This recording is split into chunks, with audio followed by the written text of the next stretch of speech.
মুহূর্তে উদয় নারায়ণপুরের দিকে নজর রাখতে হচ্ছে। রাজ্যের মুখ্যমন্ত্রী মমতা বন্দ্যোপাধ্যায় সেখানে রয়েছেন সরাসরি। আমি যেটা বলছি, ডিভিসিকে যেভাবে এবার ডিভিসিরা বিহেভ করছে, ডিভিসি প্রায় 4-4.5 লাখ, কোনো হিসেব নেই, আমাদের জানাচ্ছেও না, কোনোদিন কিন্তু এটা হয়নি। আমরা টাইম টু টাইম মনিটরিং করি এবং আপনারা শুনলে অবাক হবে, যেদিন ডাক্তারদের নিয়ে আমার বাড়িতে মিটিং ছিল, আমি ডিভিসির যে চেয়ারম্যান তাকে পার্সোনালি ফোন করেছিলাম, আমার চিফ সেক্রেটারি কথা বলেছিল, আমি বলেছিলাম যে আমাদের এখানে বর্ষায় ফ্লাড হয়ে গেছে, প্লিজ এত জল ছাড়বেন না, আপনারা যখন 80% ভর্তি হয়ে যায় তখন কেন একটু একটু ছাড়েন না, তাতে আমার অসুবিধা হয় না। আমাদের রাজ্যটা নৌকার মতো, উত্তরবঙ্গে বন্যা হয় ভুটান নেপালের জলে, আর এখানে বন্যা হয় ঝাড়খণ্ডের জলে, মালদায় বন্যা হয় বিহারের জলে, গঙ্গা ভাঙনের পরে ফরাক্কা ড্রেজিং না করার ফলে। আমি নিজে হেমন্ত সোরেনকে 3 বার ফোন করেছি রাত্রির বেলায়, এবং আরে আমাকে আমারটা করতে দাও না, 3 বার ফোন করে আমি রিকোয়েস্ট করেছি। ওরা ছেড়েছে তেনুঘাট পাঞ্চের থেকে, আর ডিভিসি ছেড়েছে সবচেয়ে বেশি। এখন জল ছাড়ার পরিমাণ 5 লক্ষ ছাড়িয়ে গেছে, পুরো হিসেব ওরা আমাদের বলছে না। এভাবে তো চলতে পারে না বছর পর বছর। তাও তো 5 লক্ষ পুকুর কেটেছি আমরা, 500 চেক ড্যাম করেছি, তার মধ্যেও জলটা ঢুকছে। সেইগুলো যদি না করতাম তার মানে আরো কত হতো, দোতলা সমান জল ঢুকেছে। এবং কালকে বীরভূমের ডিএম এমএলএ এমপিরা কোন রকম লাকিলি বেঁচেছে, ফরচুনেটলি। নৌকাও সেফ নয়, এত জলের স্রোত। আমার কাছে এক্ষুনি খবর এলো, আমি যেখানে থাকি আমরা অত উঁচু করে বাঁধিয়ে দিয়েছি গঙ্গাটা, তাও পুরো লাস্ট স্টিয়ারে জল। আমি ফোন করে বললাম লতাকে, ও যে আমার সাথে থাকে, অভিষেকের মা, যে শিগগিরি পাশে সরে যা।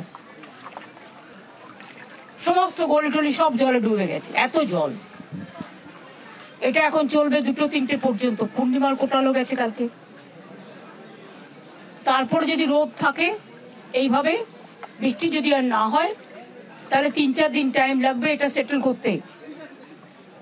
চাষি জমিগুলোর ব্যাপারে আমাদের ক্রপ ইন্স্যুরেন্স করা আছে, শস্য বীমা চাষিদের জন্য, তারা চিন্তা করবেন না। জল শুকিয়ে গেলে মেপে সেগুলো দেখে নেওয়া হবে।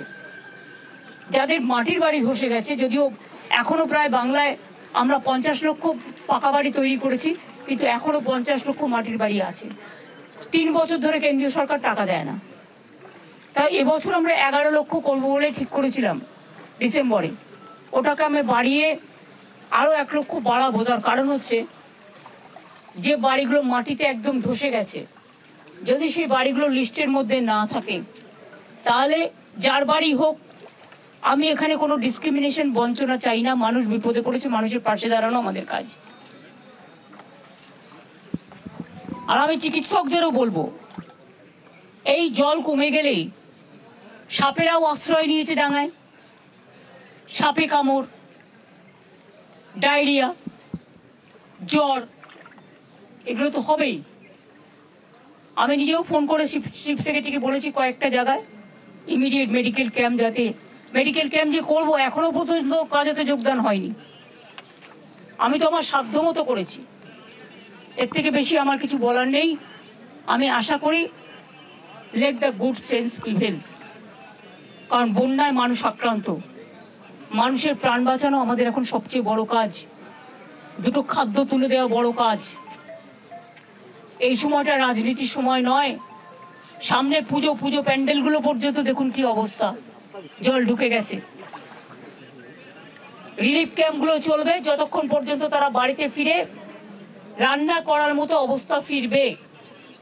2 হচ্ছে, ওদের যেন জামা কাপড়, খাওয়া দাওয়া, বেবি ফুড কোনো অসুবিধা না হয়। আজকে ববিও আসছে, আমি সব জেলায় সব প্রতিনিধিদের পাঠিয়েছি। মানুষ ভুইয়াও কিছুক্ষণ আগে বীরভূমে মিটিং করছিলেন, ওখানে আমাদের চাদু টাদু সকলে আছে। বর্ধমানেও আমি অরূপ বিশ্বাস এবং অন্যদের পাঠিয়েছি, স্বপন দেবনাথ, ওদিকে রবি চ্যাটার্জি, সবাইকে পাঠিয়েছি। বাঁকুড়া, পুরুলিয়া আমি মলয় ঘটককে দায়িত্ব দিয়েছি, সাথে অরূপ চক্রবর্তী থেকে শুরু করে যারা আছে এমএলএ এমপিরা, জেলা পরিষদ, পঞ্চায়েত বা অন্যান্য ডিএম এডিএম এসডিও যারা আছেন সব দেখবে। এইভাবে প্রত্যেকটা জেলায়, মেদিনীপুরেও, ঘাটালে আজকেও আমাদের টিম যাবে, খানাকুল পরশুরাতেও যাবে,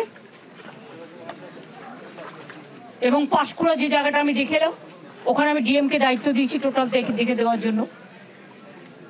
এখানেও ডিএম আছে, পুলক আছে, রাজা, সুকান্ত সবাই আছে, জেলা পরিষদ থেকে শুরু করে গ্রাম সভা, নির্মল মাঝি সকলেই আছে। এরা ডিএমএসপি কে কোঅর্ডিনেট করে এলাকায় যাতে কেউ রিলিফ থেকে বঞ্চিত না হয় সেটা দেখবে। আর সাপের কামড়ের ওষুধ প্রাথমিক স্বাস্থ্য কেন্দ্রগুলোকে বেশি করে রাখতে বলো। জলে যেখানে যোগাযোগ করা যাচ্ছে না, জলের স্রোত দেখে তবে নৌকা ছাড়তে হবে। স্রোত যদি বেশি থাকে, নৌকা ছাড়লে নৌকা ডুবে যাবে। মানুষের প্রাণ আগে বাঁচানো দরকার, এটা মাথায় রাখতে হবে। কালকে তোমরা এই শিক্ষাটা পেয়েছো আশা করি। জল এবং আগুন এই দুটোকে গায়ের জোরে খেলা করা যায় না। আর জল আসছে, একটু অপেক্ষা করি, যে অপেক্ষা করবেন সেই ডুববেন। জল কিন্তু 1 ঘন্টায় পুরো গলা পর্যন্ত নিয়ে যায়। আমি এরকম, আমার গৌতম মরে যাওয়ার পর আমার সেই এক্সপিরিয়েন্স আছে। এখানেও তাই হয়, 1 ঘন্টার মধ্যে ডুবে যায়। আমি পাঁশকুড়াতে যে স্রোত দেখে এলাম, এইটাই সেই স্রোতটা আসবে 2টোর সময়। এই আসবো বলে 2টো থেকে শুরু হবে। আমি তোমাকে কাল রাতে মেসেজটা পাঠিয়েছিলাম। আমরা যতটা পারছি কোঅর্ডিনেট করে করছি, কিন্তু দেখুন জল তো আমার হাতে নেই। আমি তো ডিবিসির সাথে সব সম্পর্ক পশ্চিমবাংলার কাট আপ করবই। আমি ফিরে গিয়ে আমার একটাই কাজ, পুরো জল ছাড়া। বৃষ্টির জন্য এই বন্যা হয়নি। This is not for rain. Yes, 4-5 days there was a rain, but we can tolerate that. We have so many infrastructure and system, but I cannot tolerate, people cannot tolerate more than 5 lakh cubic water what has been released from DBC and other area. The capacity of DBC dam, it came down 36% only, so far my knowledge is concerned, from 100% to, because definitely the negligence from central government, no dredging, no desiltation, years to years. And we are fighting the battle every year. Why Bengal people will fight the battle? They said, let the Jharkhand be saved. I said, yes, Jharkhand be saved. Bengal must be saved also. I cannot protect you instead of my people. আমার জনগণের আমি জীবন দিয়ে আপনাকে আমি protect করবো, এটা কখনো হতে পারে না। আমরাও সিদ্ধান্ত নিয়েছি, যেহেতু জল ঢুকছে, এমনকি আমি দেখে এলাম মিদনাপুর যে, আপনারাও তো যারা আমার সাথে আসছিলেন, ন্যাশনাল হাইওয়েতেও জল উঠছে। সুতরাং 3 দিন ঝাড়খণ্ডের বর্ডার বন্ধ থাকবে, সিল থাকবে। Please send this message to Rajiv Kumar DG immediately. 3 দিন বর্ডার থাকবে বন্ধ, তার কারণ গাড়ি ঢুকলে জলে ডুবে যাবে, এটা আমি চাই না। আর ডিবিসির সাথে অল সম্পর্ক আমি তো কাট আপ করবই, because it is too much. It is too much. তারপরেও জল ছাড়ছে। हर साल में इतना ज्यादा कभी नहीं हुआ। आपने क्या सेंट्रल, हमने बहुत दफे प्राइम मिनिस्टर को लेटर लिखा, कोई विचार नहीं मिला। बहुत दफे लिखा, हमारा मिनिस्टर टीम गया, और क्या कर सकती, नहीं किया कुछ। इसी के लिए हमारा जनता को दिक्कत हो रहा है। ये पानी डीबीसी का हमारा हाथ में नहीं है, ये सेंट्रल गवर्नमेंट का ऑर्गेनाइजेशन है। अब देखो ना, फराक्का में जब हम वाटर दिया था, तब ये सेंट्रल गवर्नमेंट का वादा था कि 700 करोड़ रुपया बंगाल के देंगे ओगिरोशान का काम करने के लिए। नहीं दिया एक पैसा। इसका बाद उसका अंडर में 120 किलोमीटर था, अभी उसको कमती करके 20 किलोमीटर में चलाया।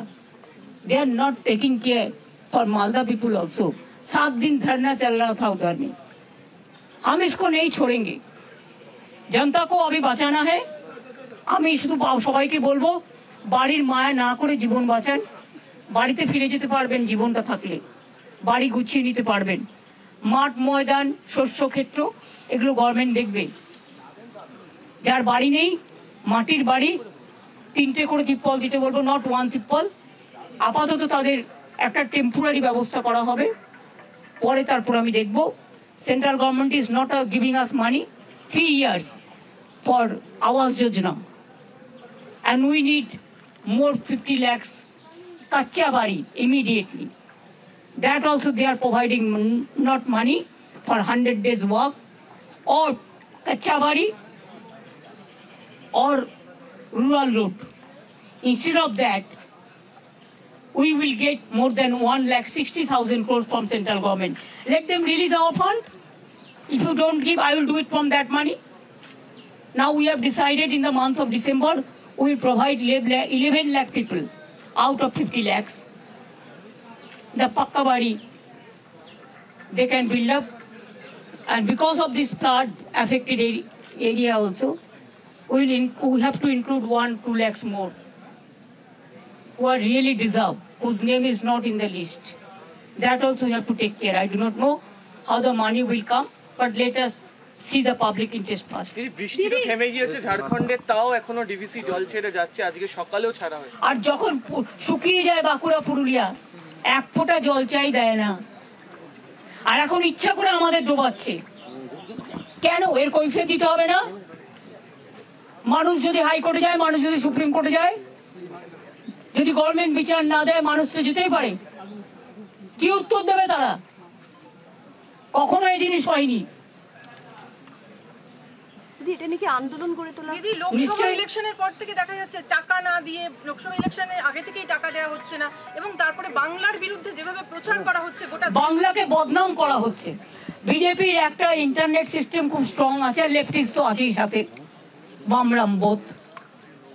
তারা বাংলাকে ডিফেম করছে, কারণ তাদের থেকে এখান থেকে পড়াশোনা করে অনেকে বিদেশে গেছে, তাদের হোয়াটসঅ্যাপ গ্রুপ আছে, তাদের সোশ্যাল নেটওয়ার্ক আছে। তারা মানুষ বিপদে পড়লে কাছে যায় না, বাট তারা শুধু বাংলাকে ডিফেম করে। আপনাদের মিডিয়ার একটা অংশ আছে, I am sorry to say, বাংলাকে সম্মান করতে শিখুন, এটুকু আমি বলবো। আজকে মানুষ বিপর্যয় আর আপনারা বাংলাকে ডিফেম করে বেড়াচ্ছেন। মানুষ কিন্তু এটা সহ্য করবে না, ভগবানও সহ্য করবে না, ঈশ্বরও সহ্য করবে না, আল্লাহও সহ্য করবে না। মনে রাখবেন, টাকা থাকতেও কিন্তু অনেক কোটি কোটি পতি অসুস্থ হয়ে মারা গেছে। কেউ যেন ভাববেন না বিপদ আপনার দুয়ারে আসবে না। বিপদ আমার দুয়ারে আসলে বিপদ আপনার দুয়ারেও আসবে, তৈরি থাকতে হবে। আমি এখন চাই মানুষ আপাতত স্বস্তি পাক। दीदी, फ्लड एरिया में आप खुद हर जगह पर गए हैं क्या? सेंट्रल को इसके बारे में बोलेंगे कुछ?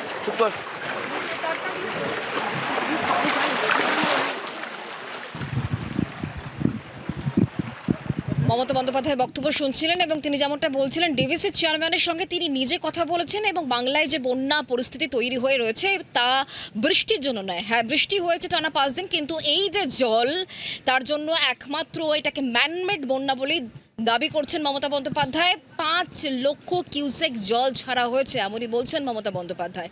ডিবিসির সঙ্গে সমস্ত সম্পর্ক তিনি ছিন্ন করবেন, এটাও জানাচ্ছেন তিনি।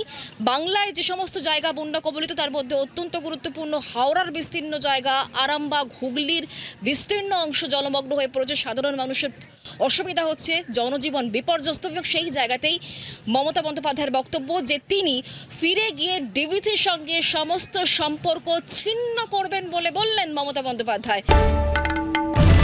বাংলার আওয়াজ, বাঙালির আবেগ, জি 24 ঘন্টা।